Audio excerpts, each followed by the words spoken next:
तो guys I hope आप सब अच्छे होंगे। मैं भी अच्छी हूँ। आज मैं मदुरई के लिए घूमने के लिए जा रही हूँ, तो मैंने सोचा मैं वहाँ पे मदुरई में मैंने किराली म्यूज़ियम, मीनाक्षी टेम्पल और भी बहुत सी चीज़ें देखी। तो मैंने सोचा मैं अपनी स्टोरी आप सबके साथ भी शेयर करती हूँ, किस प्रकार मैंने कितनी आसानी से भगवान के मंदिरों में दर्शन किया।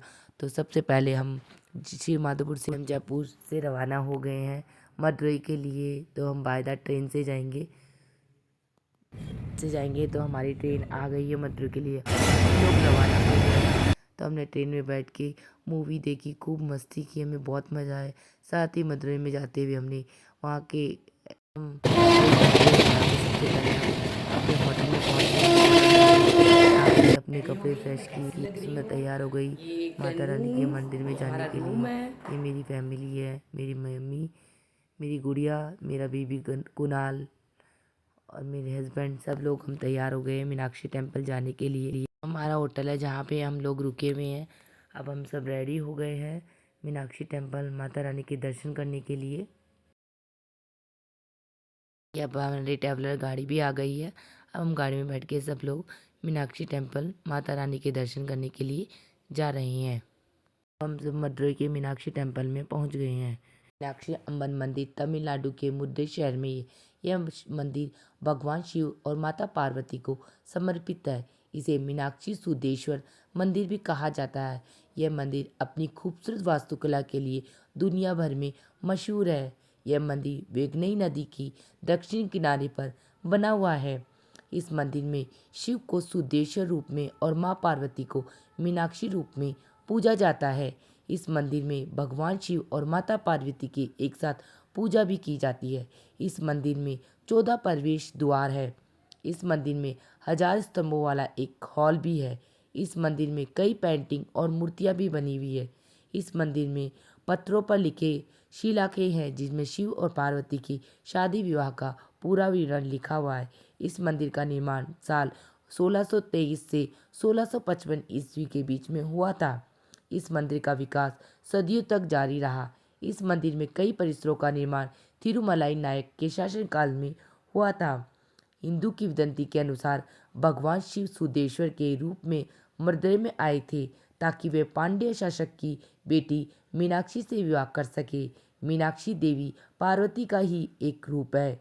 मीनाक्षी अम्बन मंदिर उनके मिलन को समर्पित है।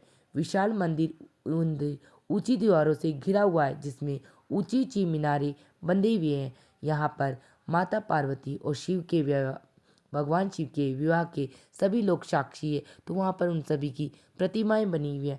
मंदिर के अंदर से फ़ोटो लेना मना है, इसीलिए मैं आप सबको बाहर की फ़ोटो ही दिखा रही हूँ। मंदिर में माता रानी के भगवान महादेव के दर्शन करने के बाद अब हम ब्रेकफास्ट करने के लिए उतरे। ब्रेकफास्ट करने के बाद में अब हम के थिरुमलाई नायक प्लेस को नायक महल में देखने के लिए जाएंगे। ये नायक महल बहुत ही सुंदर था।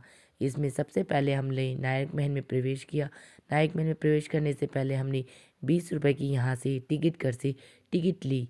यहाँ पे टिकट ले काउंटर है, तो यहाँ से टिकट लेनी पड़ती है। तो यहाँ से हमने टिकट लेके अंदर की तरफ गए। मदुरई के थिरुमलाई नायक प्लेस को नायक महल भी कहा जाता है। यह एक ऐतिहासिक इमारत है और एक लोकप्रिय पर्यटन स्थल है। इसे तमिलनाडु की सबसे शानदार धर्मनिरपेक्ष इमारत माना जाता है। इसका निर्माण 1636 में तत्कालीन राजा थिरुमलाई नायक ने करवाया था। ऐसा माना जाता है कि इस महल को डिज़ाइन करने के लिए एक इतालवी वास्तुकार को नियुक्त किया गया था। यह महल द्रविड़ और विदेशी स्थापत्य शैली को मिलाकर बना है। इस महल में खूबसूरत पेंटिंग और मूर्तियां सजी हुई है। छत पर बनी पेंटिंग खास आकर्षण रखती है। इस महल में राजसी खंभे, विशाल केंद्रीय प्रांगण और नृत्य हॉल है। इस महल में शाही आवास, तालाब और बगीचे भी है। इस महल में नायक राजा का सुसज्जित सिंहासन भी है, जो सिंहासन बीचों बीच राह पे रखा गया है, खंभों के बीच में। यह महल रियली में बहुत सुंदर है। इसकी इमारत पर जो डिज़ाइन और पेंटिंग बनाई गई है वह भी बहुत सुंदर है। महल का जीर्णोद्धार भारतीय पुरातत्व विभाग करता है। शाम को यह लाइट और साउंड शो का भी आयोजन करता है। लाइटिंग शो भी इसमें बहुत सुंदर होती है। लाइन नायक प्लेस में कुछ गार्ड बैठे हुए थे। उन गार्डों से यहाँ पे जो मटके भी रखे हुए थे, 6 मटके हैं, उनके बारे में कुछ बातें की। तो उन्होंने अपनी लैंग्वेज में बताया कि यहाँ पे जो मटके हैं, उन मटके में वहाँ के जो राजा महाराजाओं ने उन्होंने अपनी से कुछ किया था, जो उन्होंने अपनी लैंग्वेज में बताया है। तो चलो हम उन्हीं से पूछते हैं आखिर इनका क्या मीनिंग और क्या महत्व है।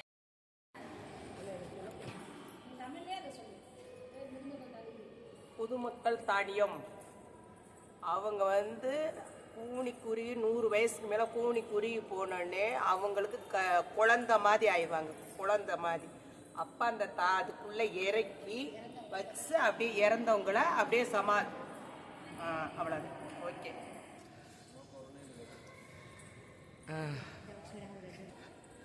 यहाँ पे जैसे 6 बॉक्स हैं, मैं आगे जा रही हूँ, दिखाती हूँ।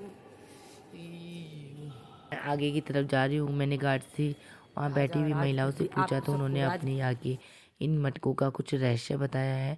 उसके बाद में यहाँ पे राजा की राजगद्दी है, तो राजगद्दी के पास चलते हैं, कुछ फ़ोटो शूट ही करवा लेते हैं।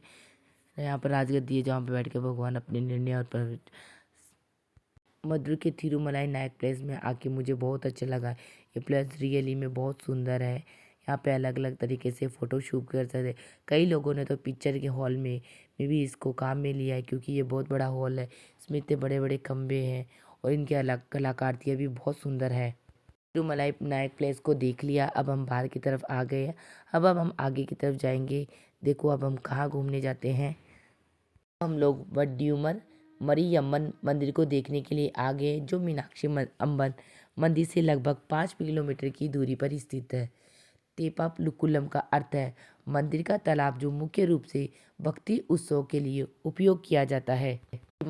मरियम्मन तेपाकुलम तमिलनाडु के मदुरै शहर में स्थित एक मंदिर तालाब है। यह मंदिर हिंदू देवी मरियम्मन को समर्पित है। यह तालाब वेगनई नदी से जुड़ा हुआ है और तमिलनाडु का सबसे बड़ा तालाब है। इस तालाब के चारों ओर ग्रेनाइट से बनी 12 सीढ़ियाँ हैं। इस तालाब के केंद्र में माया मंडप नाम का एक मंडप है। इस मंदिर में भगवान गणेश जी की प्रतिमा विराजमान है। इस मंदिर में तमिलनाडु और दक्षिण भारत के सबसे बड़े तालाब है। इस तालाब में फ्लोट फेस्टिवल मनाया जाता है। इस तालाब में राजा फेस्टिवल मनाया जाता है। इस तालाब में राजा थिरुमलाई नायक के जन्मदिन के दिन हजारों दीप प्रज्वलित किए जाते हैं। इस फेस्टिवल को तमिल कैलेंडर के मुताबिक थाई महीने में 14 जनवरी से 15 जनवरी को मनाया जाता है। इस फेस्टिवल में मीनाक्षी और सुदेश्वर की मूर्तियों को तालाब तक ले जाया जाता है। इस फेस्टिवल परिसर में कुछ काम चल रहा था, इसलिए वहाँ पे जाना मना था। इसलिए हम लोगों ने बाहर फ़ोटो क्लिक किए और बाहर से वहाँ लोगों से ही बातचीत करके हम लोग आ गए। ये मंदिर भी बहुत सुंदर था। में हम लोग किराली म्यूज़ियम जाएंगे। वह म्यूज़ियम भी बहुत सुंदर है। इसके बाद में गोल्फ किराड़ी म्यूज़ियम वेगनई नदी तटीय सभ्यता को समझने के लिए केंद्रीय पुरातत्व विभाग ने मदुरै के पास शिव गंगा जिले के किलाड़ी, कोटखाखाई, मनालूर और अक्रम क्षेत्रों में 2015 से 2007 तक 3 चरणों में खुदाई की थी। खुदाई में 3000 साल पुरानी तमिल बस्ती मिली। उसके बाद तमिलनाडु पुरातत्व विभाग ने 2017 से 2019 तक 4थे से 8वें चरण तक खुदाई का काम शुरू किया। इसमें कई तरह की चीज़ें मिले। किलाड़ी उत्खनन पुरातत्व उत्खनन में 2014 से दक्षिणी भारतीय राज्य तमिलनाडु में स्थित किलाड़ी गांव में हो रहा है। यह उत्खनन भारतीय पुरातत्व द्वारा किया गया और इसमें प्राचीन शहरी बस्ती के महत्वपूर्ण साक्ष्य सामने आए। किलाड़ी म्यूजियम, जिसे साहित्य का स्वर्ण युग माना गया और यह 3वीं शताब्दी ईसा पूर्व से 3वीं शताब्दी ईस्वी तक चला। उत्खनन से एक जटिल शहरी बस्ती का पता चला, जिसमें आवासीय क्षेत्र, सड़कें, सार्वजनिक भवन और जल प्रबंध प्रणालियाँ शामिल हुई थी। किलाड़ी उत्खनन में प्राप्त कुछ महत्वपूर्ण खोजों में मोती, लोहे के औजार, टेराकोटा की मूर्तियाँ, महंगे सोने के आभूषण, तांबे की वस्तुएं, लोहे के औजार के हिस्से, चमक पत्थर के टुकड़े, गोल चिप्स, चमक पत्थर की बालियाँ, कांच और कीमती गड्डी के पत्थर, यह सब हमने किराले म्यूजियम में देखी। म्यूजियम बहुत ही सुंदर था। म्यूजियम देखने के बाद अब हम लोग बाहर की तरफ पूरा अच्छे से देखना है। पूरा म्यूजियम मेरे डिस्क्रिप्शन में जाके किराली म्यूजियम ब्लॉग पे आप जाकर पूरा ब्लॉग देख सकते हैं कि मैंने किस प्रकार किराली म्यूजियम में एक एक चीज़ें देखी और उसके बारे में बताया है। और इसी के साथ अब हम लोग लंच करने के लिए जा रहे हैं। लंच का टाइम हो गया तो यहाँ की साउथ इंडियन थाली में ये सब कुछ था। यहाँ पे हमने खाना खाया। किसी के साथ मेरा ये ब्लॉग यही समाप्त होता। आप सबको मेरी वीडियो कैसी लगती मुझे कमेंट बॉक्स में जय श्री कृष्णा या हर हर महादेव लिख के ज़रूर बताना। वीडियो पसंद आई तो वीडियो को लाइक करना और चैनल को सब्सक्राइब करना, जिससे आने वाली वीडियो का नोटिफिकेशन आप लोगों को प्राप्त हो सके। वीडियो देखने के लिए आप सभी का धन्यवाद। बाय फ्रेंड, मिलते हैं नेक्स्ट वीडियो में।